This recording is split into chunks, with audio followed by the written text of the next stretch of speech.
Thank you very much. Thank you. Wow.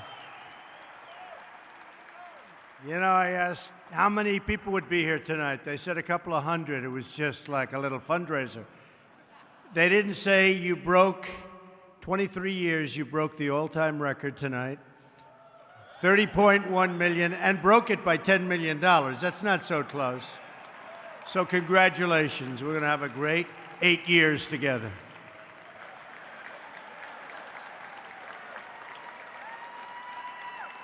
And Rasmussen just came out with a very good poll. You'll be liking this poll. This poll is good. Yeah, we're going to do a good job. More importantly, we're going to do a great job. And then we're going to win it the old-fashioned way. We're just going to win it. And I want to thank everybody. This is a lot more than 200 people. This is a hell of a big room. Yeah. That's far back. Can you see over there? See, I would have gotten rid of these columns, actually, but that's being a construction man.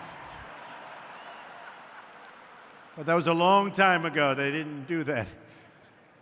Well, it's an honor to address you tonight and thank each and every one of you for your role in helping to build, sustain, and grow a truly strong Republican Party again.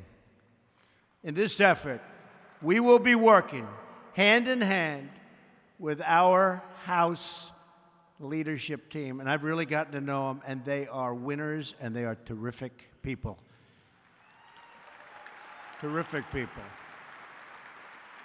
Speaker Paul Ryan, Leader Kevin McCarthy, Majority Whip Steve Scalise, and Conference Chairwoman Kathy McMorris Rogers. What a group, great group.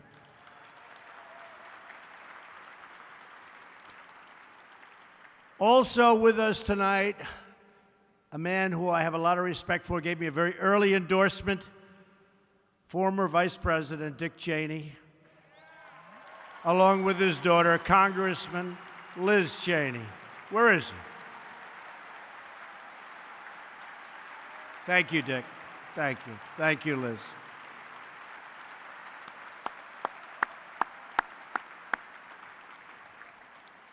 I also want to thank the chairman of the Republican Congressional, I mean, look, what a group, committee. Where is Steve? Where is he? They lost him backstage. Steve Stivers, where is he? Steve, what the hell happened? I think he left. Everyone's looking. It's the second time he's been introduced. Steve, are you there? Oh, come here, Steve. What a job you did. Come here, Steve. He's embarrassed. Come here. Come on. Get up here, Steve. Come here. Thank you, Mr. President. Just say. Thank you. Thanks, everybody. That's what I like. Thank you. Come here, man. Great job. See, that's a real worker. Oh, boy. No talk, all action, right? We like people like that. Congratulations to Steve. And March dinner chairman, Steve Womack, and the NRCC finance chair, Ann Wagner. Thank you. Thank you. Thank you, Ann. Thank you. The work of the NRCC never ends. In fact, we have 4 special elections currently underway in Georgia. We won. Montana, we won. Kansas, we won. And South Carolina. We love South Carolina. That's some group. Where's South Carolina? Oh, we love South Carolina. Remember, I was supposed to lose that one big, and we won by 21 points, and that's when I found out these polls are rigged. They were rigged. Thank you, South Carolina. I learned a lot in South Carolina. Our nominees from Montana and Kansas are here with us this evening. Greg Giafonte and Ron Estes. Thank you. Thank you very much. Thank you. On November 8th, the American people voted for historic change. And they also voted for serious action. By delivering the House, the Senate, and the White House, the American people gave us clear instructions. It's time to get busy, get to work, and to get the job done.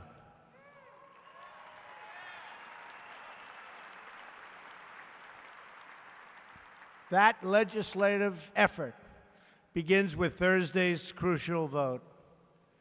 And it really is a crucial vote for the Republican Party and for the people of our country. To finally repeal and replace the disaster known as Obamacare. That's what it is, a disaster. Premiums have soared double digits and even triple digits.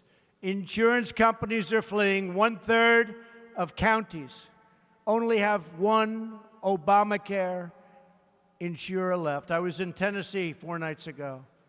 They've lost half the state. The insurance companies are gone, and they're going to lose the next one pretty soon, from what they say. And last night in Kentucky, we had a tremendous crowd, 25,000 people more, and a similar crowd in Tennessee, by the way, packed, with thousands of people outside. They couldn't get them into these massive arenas. There's something going on that's really incredible in this country. It's really incredible. But Kentucky also is having a tremendous problem, as you know, and as you've read, with Obamacare and many other states. The House bill ends the Obamacare nightmare and gives health care decisions back to the states and back to the American people. These are the conservative solutions we campaigned on, and these are the conservative solutions the American people asked us as a group to deliver. We are keeping our promises. I go to these arenas, and they have signs all over the place. He's kept his promise. He's kept his promise, because I've done a lot of work. The border is in the best shape it's been in decades, down 61% since inauguration. General Kelly, you know, they used to put political people. I refuse to say political hacks, because I would not say that, because there is no such thing as a political hack. But they would put nice political people at the border. I put General Kelly, recommended by General Mad Dog Mattis.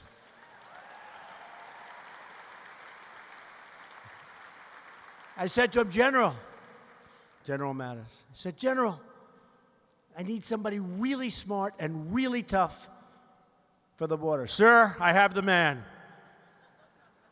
General Kelly. As soon as I saw him, it was like an interview lasted for about 30 seconds. I said, he's the right guy. And he's been great. And General Mattis has been great. You see what's going on. Big difference. It's been 60 days since my inauguration, and that was a promise that I've really kept. As you saw today in the Senate, I nominated a Supreme Court justice who will uphold and defend the Constitution of the United States.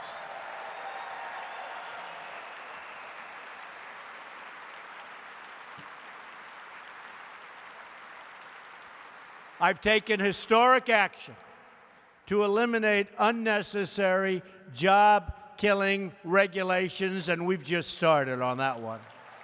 But we've gotten rid of a lot of them. That includes eliminating regulations, crushing our coal industry. We're going to put our great coal miners back to work. Clean coal, clean coal. I've cleared the way for the Dakota Access and Keystone XL pipelines and added a requirement that American pipelines be constructed with American steel. That was the last minute. I said, where are we getting the steel? I won't tell you where, but you can guess. I said, from now on, we have to go. You got to build them here.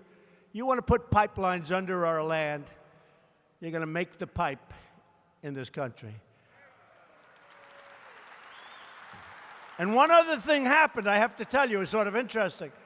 So I get a call from the ex-president of Goldman Sachs, who now works for us, Gary Cohn. I said to him, Gary, let me ask you, I heard there was a lawsuit. I hear the pipeline company is suing us.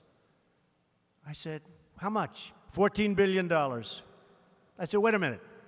I'm approving a pipeline, and they're suing us for $14 billion, and I've already approved it, right? I said, I just heard it. Go back to them and tell them if they don't drop the suit immediately, we are going to terminate the deal. You have great, being president gives you great power, right? Amazing. So I just saw him this morning and said, by the way, how did you do? He said, sir, they dropped the suit. Good, that's good. Isn't that easier? Look, if I'm up, do you think Hillary does that? I don't think so. I don't think so. Isn't that easier, though, than settling for like $4 billion in 7 years from now? But the lawyers aren't happy at all. They don't like it. We've got a lot of lawyers in this crowd. They're not happy about that deal. Because of the new business climate that we're creating, jobs are already starting to pour back in. Companies like Sprint, Intel, ExxonMobil, where a great man, Rex Tillerson, is doing an incredible job. Incredible. Ran that company for many years and ran it well. Walmart, Ford, Fiat Chrysler, General Motors have all announced that they're keeping or adding tens of thousands of jobs right here in America. It's a big difference. You used to hear they're all leaving. Now they're all coming back. They're coming back, too, believe me. And if they don't, we're taxing the hell out of their product, so you know they're coming back. Why didn't somebody start doing that 25 years ago? One company said, sir, we're building a big plant. There's nothing we can do to stop it. It's already under construction. I said, here's the story. When you make your cars or whatever, and you fire all our American employees, and then you think in your new plant, beautiful new plant, congratulations, you're going to sell that product across our border tax-free, you're wrong. 35% tax. It's amazing how quickly they say, I think we've decided to stay in the United States. I only wonder, why didn't somebody do this like 25 years ago? You would have had nobody leaving. So far, I think I'm batting about 100%. To save taxpayer dollars, I've already begun negotiating better contracts for the federal government, saving over $700 million on just one set of airplanes, of which there are many sets. As I promised during the campaign, I have proposed a budget that eliminates the defense sequester and fully rebuilds the United States military. We need it more than ever. We need it more than ever. We've got a lot of haters out there. They hate. We got some people running some countries that are bad people. We will take care of it. We will ensure that the America warrior, and if you think about it, the great American warriors, because that's what they are given the tools, the funding, the resources, the training, and equipment they so richly deserve. They are warriors. And they have old equipment. They're not going to have old equipment much longer. And we will take care of our great veterans. What's happening there is going to be incredible. Finally, we're going to take care of our veterans. Our defense expansion will fully pay, and this will be something that is so important. It will be fully paid by making government leaner, more accountable, and just perfect for our people. But I will tell you, if it's not fully paid, because we're doing a big number with the planes and the ships. Our Navy is at World War I levels. Can you believe that? World War I levels. So if we don't fully pay, we're going to do a little work, but we're going to get our military rebuilt bigger and better and stronger than ever because we have no choice, folks. There's some bad players out there, and it's going to go quickly. I have also followed through on my promise to secure, protect, and defend the borders of the United States. And yes, we will build a great border wall at our southern border. will be built. These security actions will save billions of dollars, millions of jobs, and thousands of lives. We're also taking decisive action to improve our vetting procedures. The courts are not helping us, I have to be honest with you. It's ridiculous. Somebody said I should not criticize judges. Okay, I'll criticize judges. To keep criminals and terrorists the hell out of our country.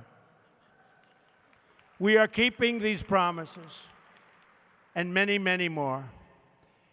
After we repeal and replace Obamacare, our Republican majority will pass massive, historic tax reform, the biggest tax cut since Ronald Reagan, and potentially even bigger. Going to be very big. And by the way, we had to go, had no choice, had to go with the health care first. You know how it works. This is one room that really does know how it works. But we had to go with the health care first. And we're doing well. I think we're going to have some great surprises. I hope that it's going to all work out. Then we immediately start on the tax cuts, and they're going to be really fantastic. And I am looking forward to that one. That one's going to be fun. That one's going to be fun. That's called the Wheelhouse. We're going to do a great job for companies.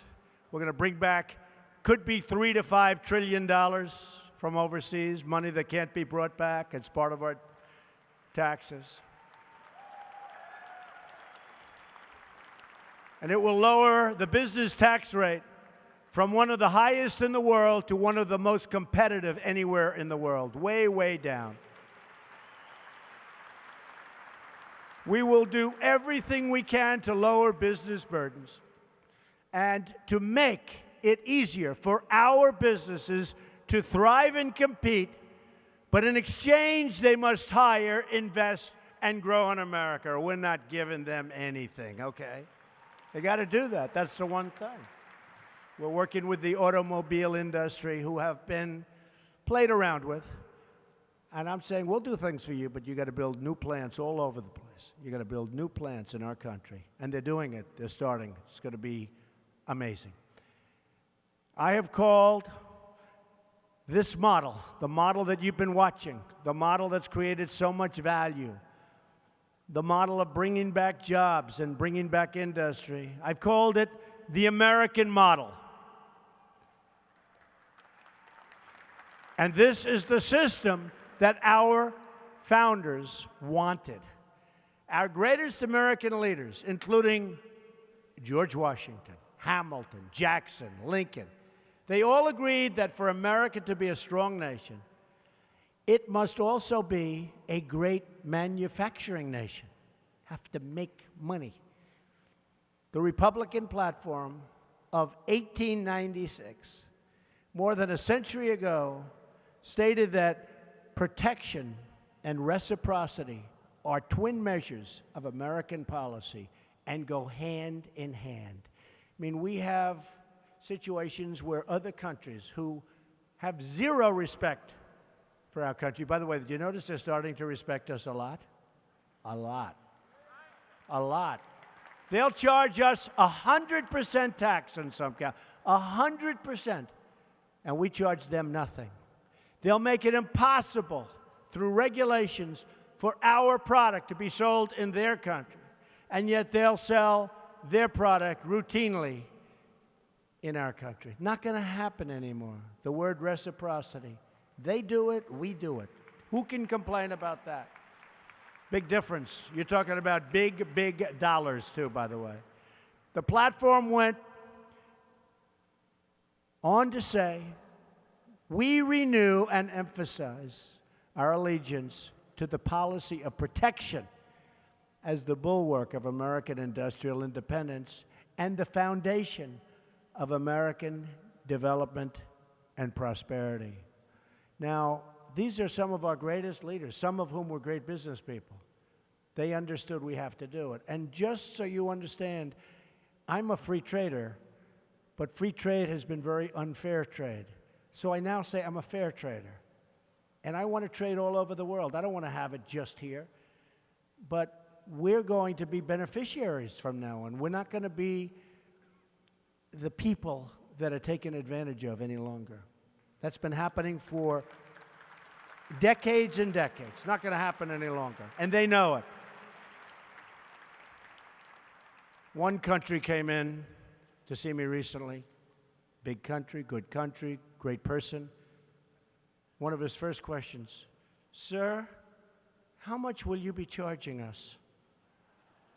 It's like, he knew. He knew. He knew. They've been ripping us for years, and he finally saw somebody that understands. So one of those things. You don't mind having a rich nation again and having lower taxes, do you? Does anybody here mind? If anybody minds, please stand up. I know Dick Cheney will not stand on this one. Please stand up. As long as the GOP stands for made in the USA. Remember in the old days, cars, also made in the USA, right? We don't have that too much anymore. We're going to have it again soon. I'm telling all the car companies, put a big label, made in the USA. It's going to stand for quality. Our party will have a very, very bright future. It is fitting that we are in the National Building Museum.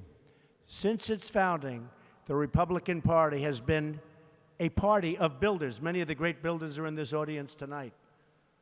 Some of them I have to compete with, and I don't like very many of them, but you know. Some of them I do. Some of them I truly dislike a lot. But now I like everybody. I like all the great builders. See, and now it's different.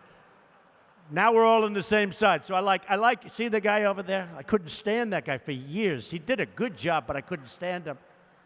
Now I like you.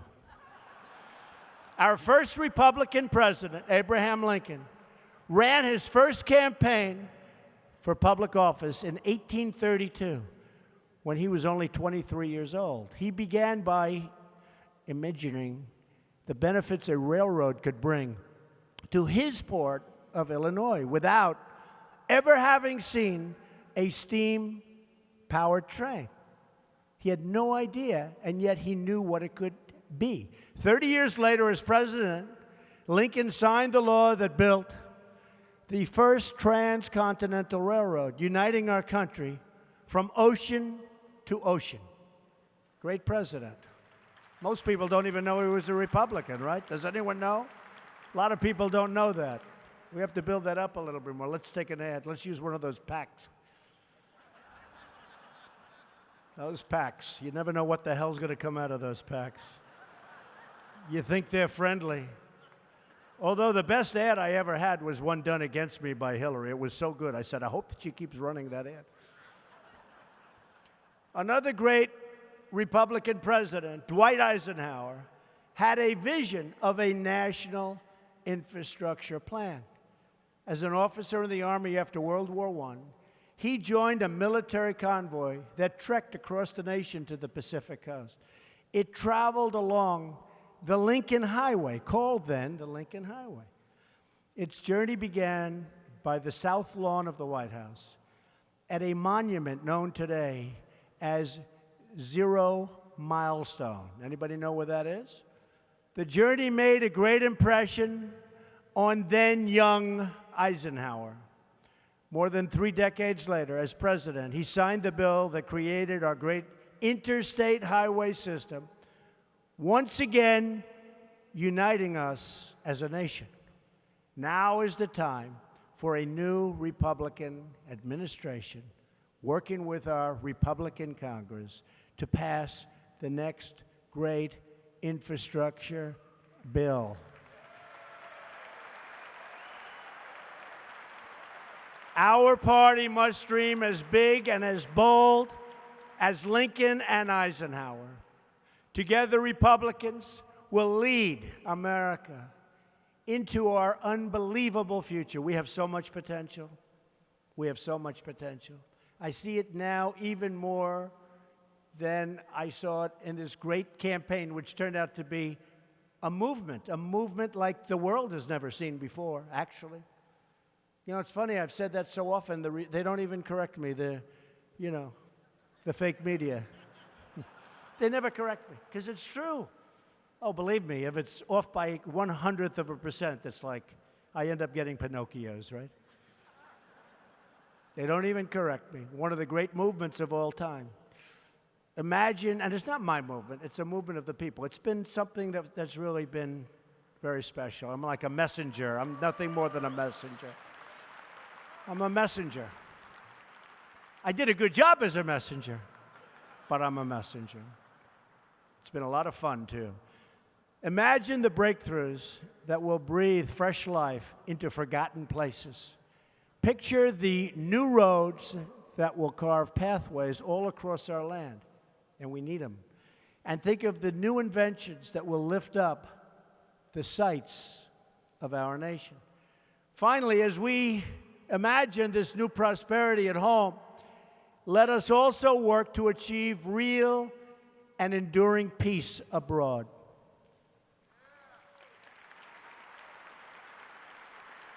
People don't realize, I have to say, what a mess we inherited, what we have. I'm telling you, you look at North Korea, you look at the Middle East, you look all over, you look at that horrible, horrible, horrible Iran deal. I still have not been able to figure out why anybody would have signed that deal. I ask generals, I have them in my office, I say, General, please tell me, why did they sign that deal? Unbelievable. But we're going to straighten things out, folks. The best Republican presidents have not only been war fighters, but also peacemakers. We will never hesitate to do what we must to keep us safe today, but we will always seek a more peaceful tomorrow. We will, and we will succeed.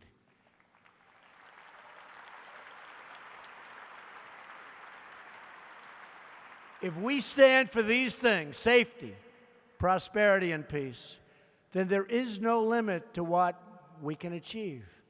A future where millions are lifted from welfare to work, and they're going to love it. They're going to love it. They're going to love waking up in the morning, going to work. Communities thriving with jobs and surging with commerce. Inner cities filled with new hope and new opportunities. Schools where our children can learn free from violence and free from fear. And new frontiers in science, technology, and space that inspire the next generation of American youth. All of this and so much more is possible. Our country is great. A new national pride is stirring our souls. A new optimism is sweeping our land. A new era of American greatness is just beginning. Somewhere in America tonight, a child is born in poverty, looking up into the sky and filling their heart with dreams, big, beautiful, bold dreams. And if we make the right choices together, then no one will ever have to tell that child that their dreams will have to wait for another day, another year, or another decade. Because the waiting now is over. The time for action is now. This is the moment when great deeds are done, and we will do those great deeds by putting our faith in the people and by putting our trust in God. We will rise to this occasion like no one has ever risen before.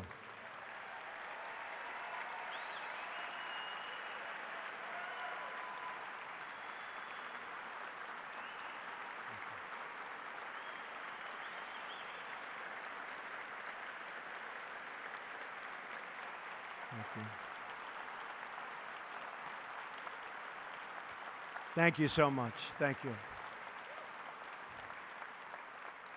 Great people, great country. Thank you so much. We will prove worthy of this moment. Anything is possible if we stand together, united and strong, not just as Republicans, but as great and unified Americans.